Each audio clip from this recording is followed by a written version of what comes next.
amigos, chegando na área com mais um giro de notícias sobre o Vasco, mais curtinho, objetivo, típico dia de domingo, né?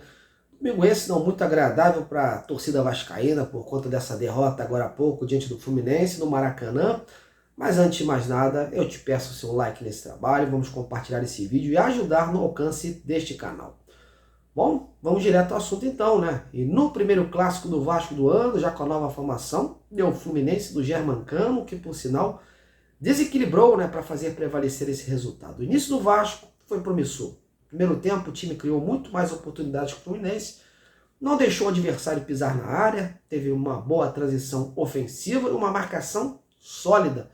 Infelizmente, não conseguiu retratar em gols essa superioridade. Ficou aquela expectativa, né, aquela esperança que no segundo tempo o resultado positivo se confirmasse em campo. Até porque, em que pese a ausência importante do Jair, que vem fazendo a diferença nos últimos jogos, o time vinha se comportando bem, né? A escalação com 3 cabeças de área e a opção de entrar com Alex Teixeira, ao invés do veterano Nenê, acabou surpreendendo positivamente. O Vasco esperava o Fluminense no seu campo e no momento do bote certo encaixava o ataque com o Gabriel Peck e os laterais. Mas infelizmente a bola acabou não entrando, né? Muito também pelos méritos do goleiro Fábio do Fluminense, que fez ótimas defesas.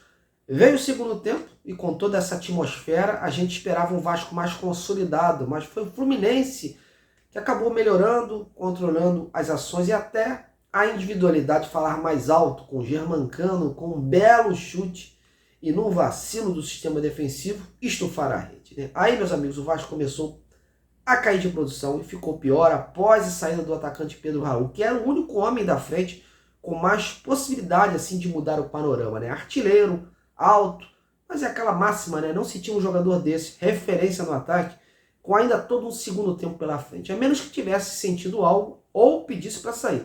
Mas não foi o caso. A saída do Pedro Raul foi puramente opção técnica e tática do Barbieri, que tentou dar mais velocidade ao ataque para chegar ao gol adversário. Mas não deu certo e acabou numa infelicidade do garoto Rodrigo, fazendo com que o Cano fizesse um belo gol no Maracanã, encobrindo o goleiro Léo Jardim, que foi surpreendido e estava adiantado. E essa foi a gota d'água para a derrota. Resumindo, o Vasco jogou melhor que o Fluminense como um todo, teve mais chances, mas infelizmente não conseguiu traduzir em gols esse seu desempenho superior. E o Fluminense, em 2 erros do Vasco, tanto na marcação como no passe, acabou chegando ao gol no talento do Germancano. A individualidade, tanto na forma negativa como de forma positiva, acabou fazendo a diferença então, né? Mas é o que eu disse nas minhas redes sociais há pouco. Há muito caminho pela frente e nele é preciso o Vasco evoluir e contratar com qualidade. Repito, o elenco ainda é carente de opções e isso desequilibra em jogos como esse. O desfalque do Jair, num clássico como o de hoje, por exemplo, voltou a suscitar um assunto que há tempos eu venho batendo na tecla: a necessidade de peças de reposição. Para manter o nível de competitividade e equilíbrio, é crucial qualificar o plantel. Ter banco hoje é um diferencial no futebol. E o Vasco hoje não tem jogadores para substituir a altura em algumas posições e nem para mudar o panorama de uma partida. O tal bolo não está pronto, galera. Obviamente, não é preciso caçar as bruxas por conta desse resultado, mas apenas uma análise, né?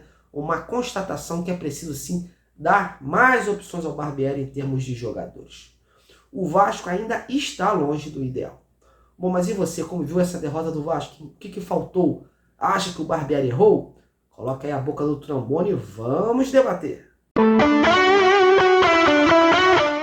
Antes da gente terminar, vamos falar de Manuel Capasso. Finalmente o gringo desembarcou hoje pela tarde no Rio de Janeiro, assistiu a partida contra o Fluminense e nesta segunda já tem exames médicos marcados para que assim que forem concluídos, possa então assinar o seu contrato com o Vasco, válido até o final de 2025 e ser oficialmente anunciado. No aeroporto, o Capasso era só alegria estampar em seu rosto. O zagueiro se encontra realizado. Desde que surgiu essa possibilidade da transferência para cá, abraçou o projeto apresentado e teve que ter muito jogo de cintura com o Tucumã e uma dose extra de paciência para poder então ter o desejo concretizado. Mas a sensibilidade dos dirigentes argentinos também foram fundamentais para esse despecho, viu? O jogador era um expoente do elenco, tinha sido contratado ano passado e o Tucumã queria que ele fizesse parte dos seus planos para essa temporada, assim como a comissão técnica.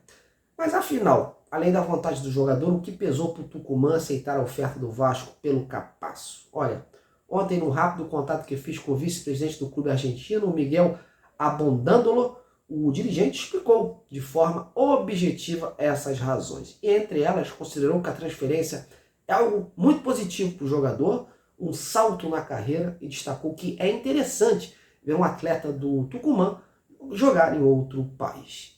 Ouça aí. Bueno, fue una sumatoria de cosas, es algo muy positivo para el jugador, que es un salto en su carrera.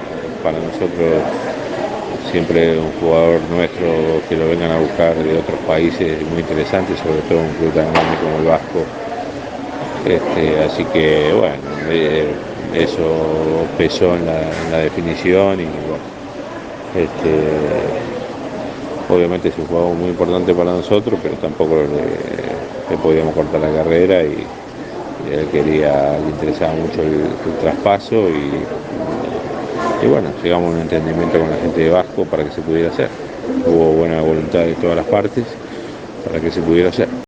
Pois é, mas mesmo com todos esses atributos, as dificuldades foram enormes, viu? Foram capítulos e mais capítulos de uma novela intensa que começou no mês de dezembro, quando o Vasco demonstrou interesse pelo Capasso, que havia sido oferecido antes pelo seu empresário. A gente espera que o jogador coloque dentro de campo a mesma vontade que ele colocou para vir para cá, né?